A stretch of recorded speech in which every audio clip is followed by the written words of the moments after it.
They won't tell you this. They'll act like they're fine, like your presence doesn't matter, like they can handle everything alone. But listen closely. This is the moment. People push away the hardest, right when they're breaking the most. And the truth? The moment you want to leave is often the moment they need you more than they've ever needed anyone. Let's talk about the part they'll never confess, the silent storm behind their pride, their distance, their coldness, and the strange ways they ask for help without ever using the word help. They don't say it, they don't show it, they don't know how to voice what's happening inside them. But you can feel it, the shift, the quiet, the subtle withdrawal. And here's the paradox you're living through. People rarely push you away because they don't care. Most push you away because they care too much and don't know what to do with it. They disappear into themselves, not because you failed them, not because you're too much, but because the world in their head is louder than the world outside it. They're overwhelmed, overthinking, second-guessing everything, questioning their worth, fighting battles they never speak of. But you see the signs anyway. The longer messages become shorter. The warmth becomes neutral. The eye contact becomes rare. Their voice loses that little spark you used to hear without noticing. It's not rejection. It's exhaustion, a silent drowning. And you're at the edge. You're tired, confused, hurt by the mixed signals, ready to walk away to protect your peace. But before you do, before you cut the cord, before you convince yourself they don't care, you need to understand something that most people never see. What looks like indifference is often someone fighting a war they don't want you to witness, because witnessing it means being close, and being close means being seen, and being seen terrifies them more than losing you. Though both possibilities haunt them, people who care deeply often believe they're a burden. They think stepping back is protecting you. They think silence is safer than disappointing you. So they retreat into work, into distractions, into numbness, into anything that shields them from vulnerability. And the cruel twist? The moment they pull away the most is the moment they hope you won't let go. That invisible battle between, I need you, and I don't deserve you. Between, stay, and don't get too close. Between, please don't leave me, and I'm scared you will. This is what you're feeling. The tension, the emotional static, the unspoken fear. They won't ask you to stay. Their pride won't let them. Their fear won't let them. Their past won't let them. But their silence, their withdrawal, their strange behavior, it is asking, just not in words. It's an emotional Morse code, sent by someone who never learned how to directly say, I'm scared, I'm hurting, I don't know how to let you in, but I need you right now more than ever. And here's the heartbreaking truth. You think you're being pushed away, but you're actually being called closer. Not smothering, not fixing, not rescuing, just staying, just being present, just being steady. Because this is the point where most people walk out, where misunderstandings rise, where assumptions ruin connections that were never meant to end. Most people leave right before the breakthrough, right before the healing, right before the walls start to crack and the truth starts to surface. But not you. Not if you're listening with your heart instead of your fears. Because if you look closely, really closely, you'll see the truth in their micro expressions, the truth in the pauses, the truth in the hesitation in their voice, the truth in the moments when they want to speak but can't form the words. This isn't someone shutting you out. This is someone drowning quietly, hoping someone will notice. And the reason they need you isn't random. You're the one they trust the most, the one they feel safest with, the one they fear losing, because losing you would confirm the worst story they tell themselves. So before you leave, before you walk away, because you think they don't care, ask yourself this: are you witnessing indifference, or are you witnessing someone breaking in the only way they know how? Because sometimes the moment they act like they don't need you is the moment they need you the most. They won't tell you what's really going on, not because they don't trust you, but because they don't trust themselves. You're dealing with someone who's used to surviving, not someone who's used to being understood. And when you're used to surviving, you don't announce your pain. You minimize it. You hide it. You dress it up with jokes, silence, busyness, or a version of yourself. That makes everything look normal.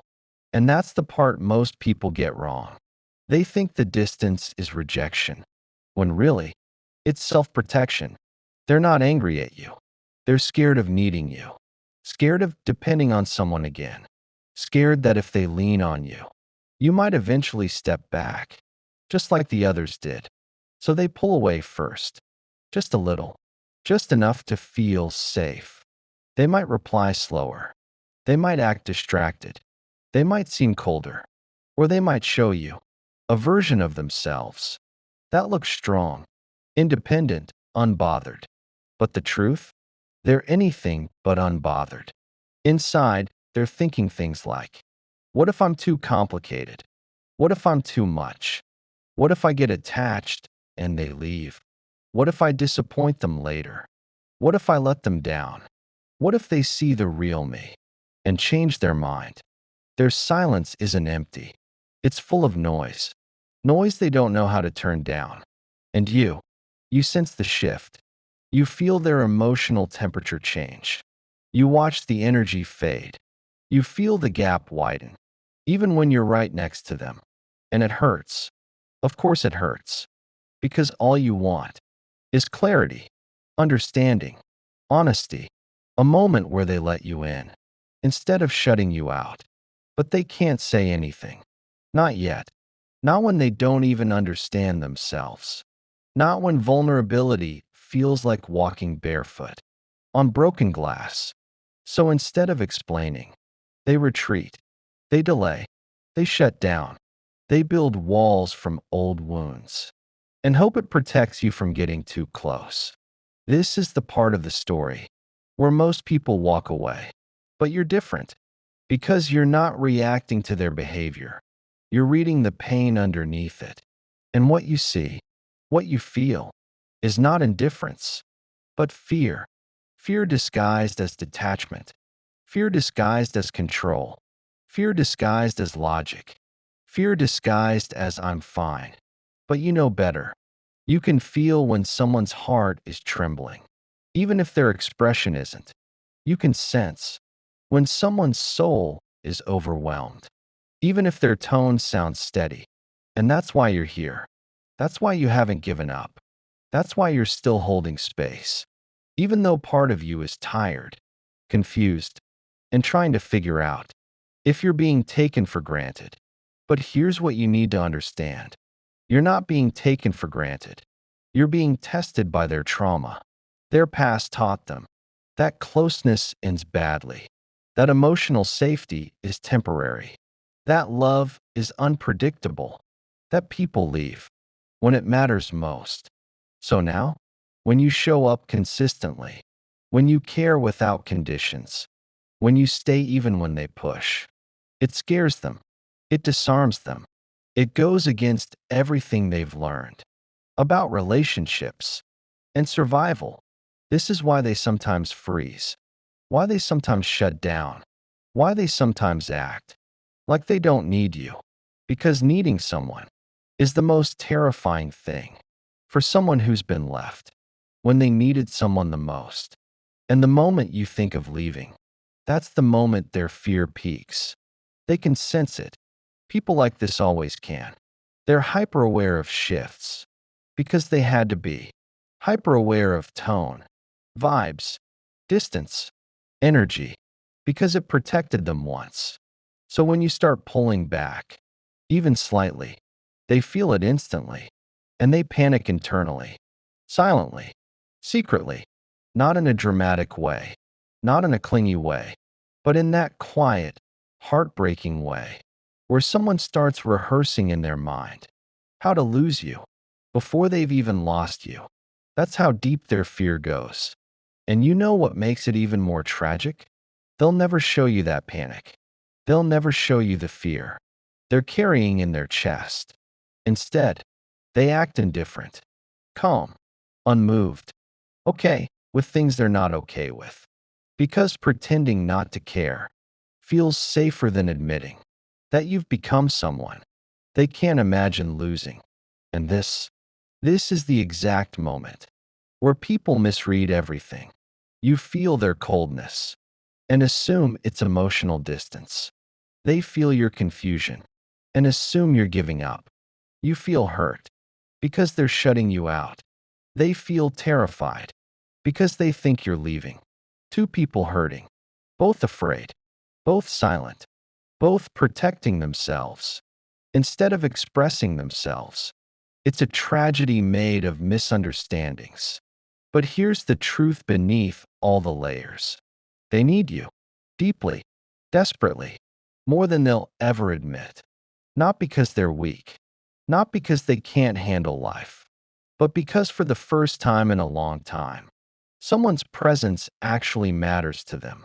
Your presence, your stability, your emotional intelligence, your heart, your grounding energy. You soothe things inside them they never thought could be soothed. They need you most. When they look like they don't. When they're quiet. When they're off. When they're busy. When they're numb. When they're cold. Because in those moments, their internal world is louder than their words. And you being there, without forcing, without pushing, without demanding, gives them something they've never truly had. Safety.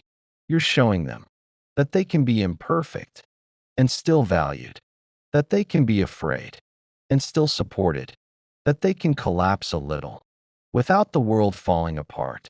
You're rewriting their belief. That connection equals pain, and that's why they need you the most. Right now, not when they're smiling, not when they're confident, not when everything is flowing, but now, when they're shutting down, when they're unsteady, when their emotional oxygen is running low. This is the part of the story where people either fall apart or heal, where they either lose someone or learn how to receive love, where they either collapse alone or finally let someone in for the first time in years. And whether you stay or go will shape their inner world for a long time. But here's the secret. You don't have to fix them. You don't have to carry them. You don't have to rescue them. You only have to do what you already do naturally. Be consistent. Be patient. Be steady. Be present without sacrificing yourself. Because when someone is emotionally overwhelmed, what they crave most isn't intensity, it's stability. They don't need fireworks. They need grounding. They need reassurance, not in words, but in presence, not in grand gestures, but in emotional reliability, something they can lean on while they gather themselves, something that tells them, you're not too much, you're not a burden, you're not alone in this moment. You'd be surprised how life-changing a presence like yours can be to someone who's always been their own shelter. And what you're doing right now, whether you realize it or not, is giving them permission to be human without being abandoned. That is rare. That is powerful. That is unforgettable. This is why your intuition keeps saying, don't leave yet, because something deeper is unfolding, something real, something healing, something both of you need, more than you know, and it's only just beginning. You might not realize this, but you are the calm in someone else's internal storm, not because you're perfect, not because you always know the right thing to say, but because your presence shifts them in ways they can't explain and won't admit. And right now, in this moment, you're watching them pull away, go quiet, act strange, or pretend everything is fine. You are the one thing they're terrified of losing, and the one thing they don't know how to keep. It's a painful contradiction. They need you the most, but they push you the hardest. They want closeness, but fear what closeness might destroy. They crave safety, but don't know what to do with it when they finally find it. So they act distant, irritable, short, confusing, guarded, like someone standing behind a locked door, trying to look calm while holding the handle with shaking hands. They're not avoiding you. They're avoiding their own emotions because being cared for is overwhelming for someone who was taught to depend on no one. And if you look closely, really closely, you'll see it in the small details. The way their voice softens for half a second before they catch themselves. The way they look at you and quickly look away because the connection feels too revealing. The way they hesitate before replying because they don't want to say something that exposes how much they actually feel. The way they try to stay busy so they don't collapse into vulnerability. These are not signs of disinterest. These are signs of someone who hasn't yet learned how to be loved without panicking. And here's the truth. They won't say out loud. They don't want to lose you. Not now. Not ever. But they don't know how to hold on without feeling like they might break. You're dealing with someone who survived by shutting down. Someone who learned early that emotional needs were dangerous, unreliable, punished, ignored. So now, when you offer understanding, they freeze. When you offer patience, they withdraw. When you offer softness, they tense up. When you offer care, they don't know how to receive it without fearing the cost. And here you are, trying to understand a heart that has never been understood, trying to love someone who hasn't learned what love feels like when it isn't chaotic or conditional. This is why your connection with them feels intense, serious, heavy, meaningful, even in silence, even in distance, even in moments that feel confusing, because they're fighting themselves, not you. The battle is internal, not relational. You just happen to be the closest mirror to their deepest wounds. And mirrors can be terrifying because when someone finally cares, really cares, the old version of them begins to crumble. And that's what's happening now. The version of them that didn't need anyone is cracking. The version of them that stayed numb is waking up. The version of them that kept people at a distance is realizing distance doesn't actually protect them from losing what matters. You are awakening something they thought they were immune to, and they don't know if that's a blessing or a threat. So instead of choosing, they stall, they hide, they get quiet, they pretend, they retreat into a shell they've outgrown, but don't yet know how to leave. They don't need pressure. They don't need demands. They don't need ultimatums. They need time. Not time to figure you out, but time to face themselves. Because loving someone, when you've spent years protecting your heart, isn't a gentle transition. It's a breakdown before it's a breakthrough. And you, without even trying, are triggering that breakthrough. You're showing them love doesn't have to feel like chaos. Closeness doesn't have to feel dangerous. Softness doesn't mean weakness. Needing someone doesn't mean losing yourself. Accepting support doesn't mean depending blindly.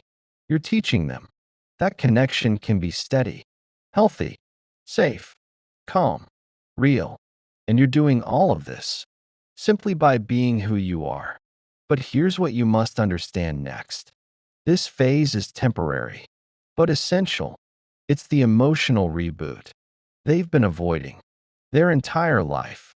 Before someone lets you in, they must face the parts of themselves they've kept locked away, the insecurities, the doubts, the memories that still sting, the fears they thought they buried. And because you reached a place in them no one else has touched, everything they buried rose to the surface. You didn't break them, you revealed them. And that revelation is what's making them pull away. Because when someone feels seen, truly seen, their instinctive reaction is to run, not because it's wrong, but because it's rare. And rare feels risky to someone who's lived in survival mode. So what happens now? What do you do when the person who needs you most is the one withdrawing? You do what you've been doing.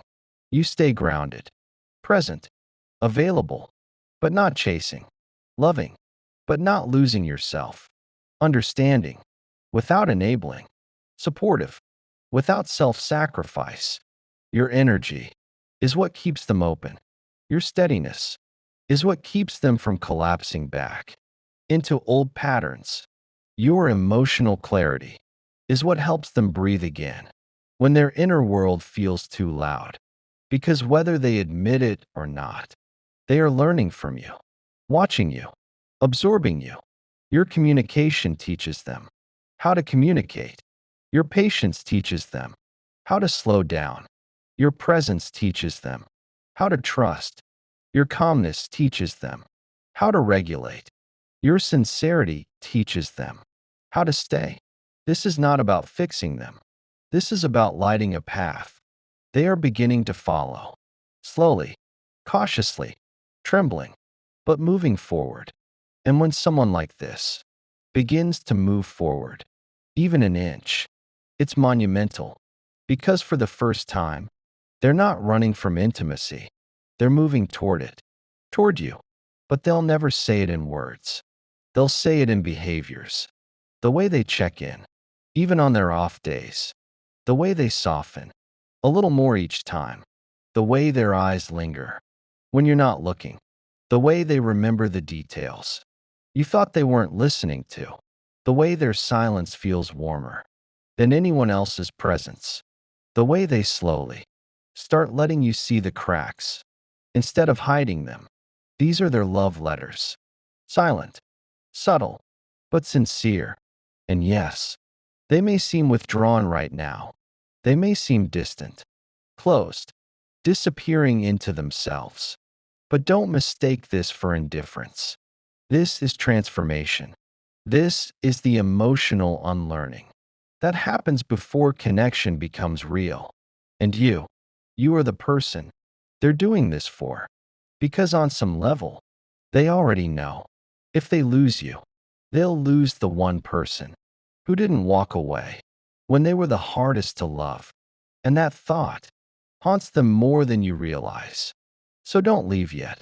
Not because they need rescuing, not because they can't survive without you, but because this moment, this messy, confusing, emotional turning point, is exactly where the relationship shifts from fear to trust.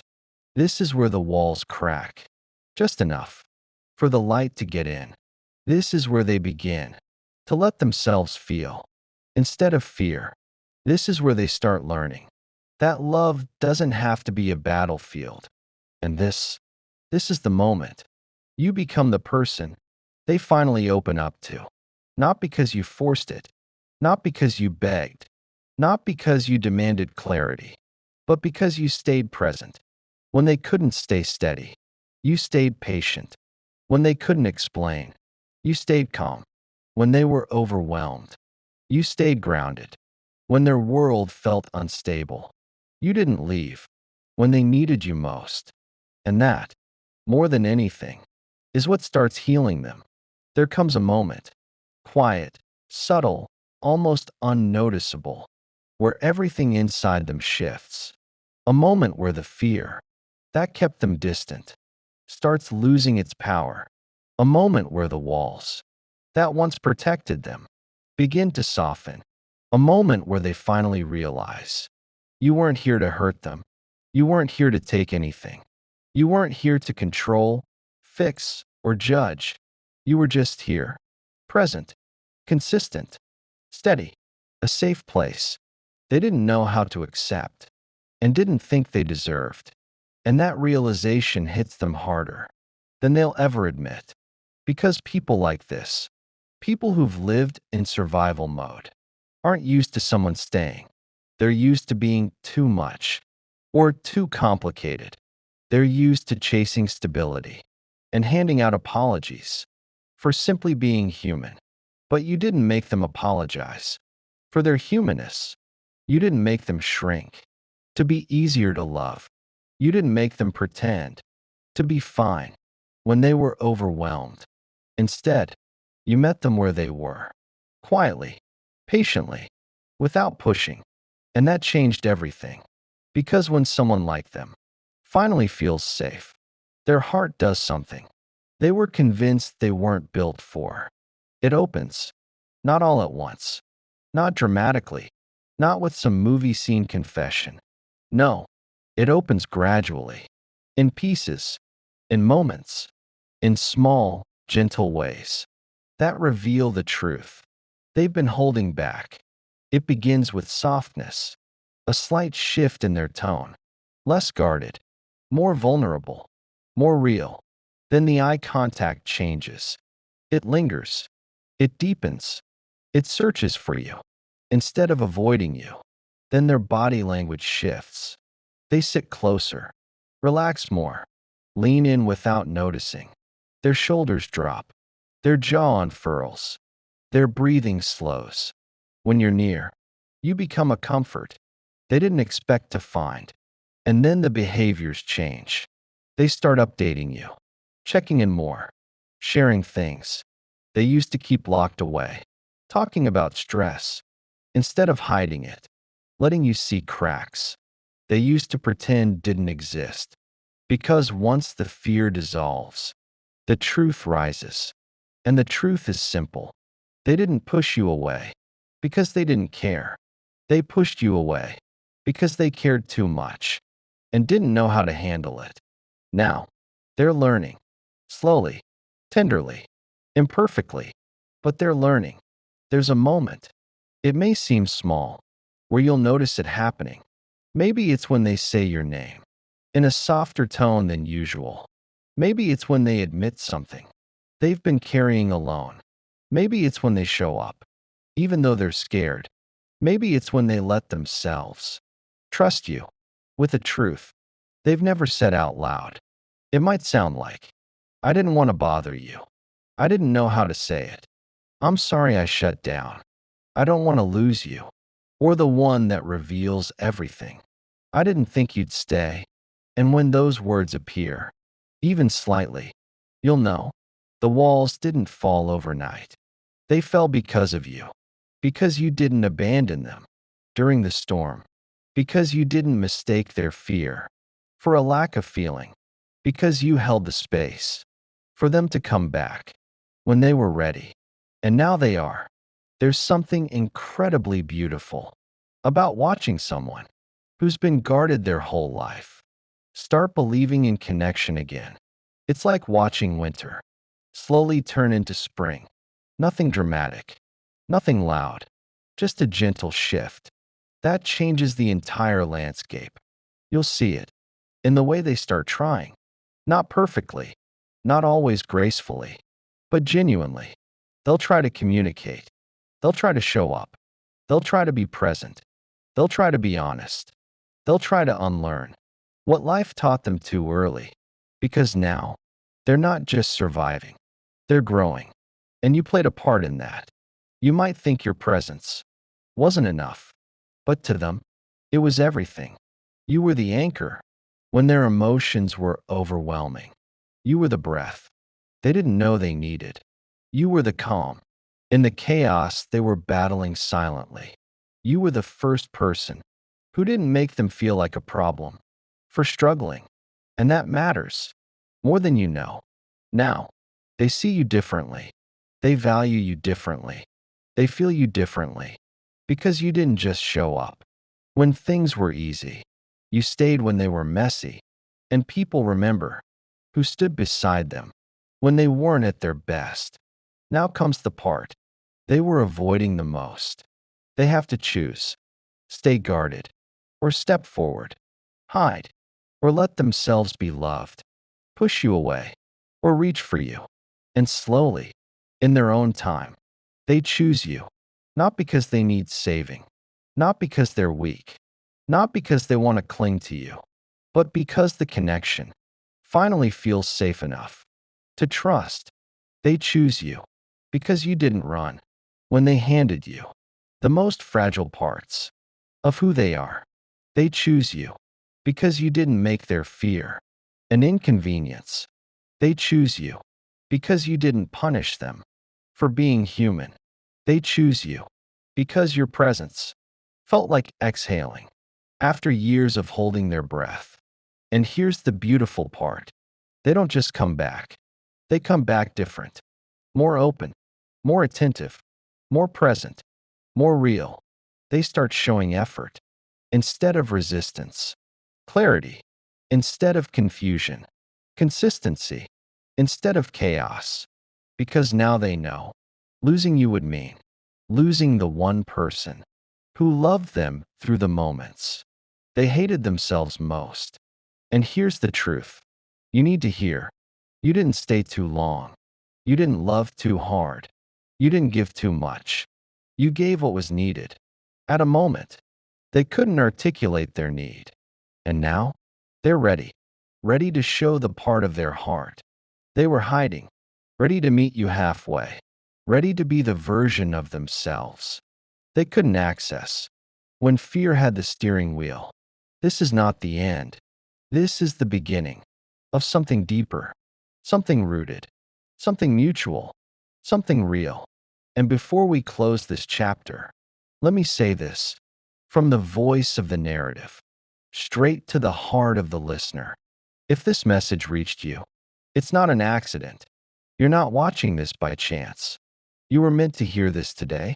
You were meant to be reminded that your presence has value, your patience has power, and your heart changes people in ways you may never fully see. So take a moment, breathe, and trust the timing. Trust the connection. Trust yourself. And trust that this story is still unfolding.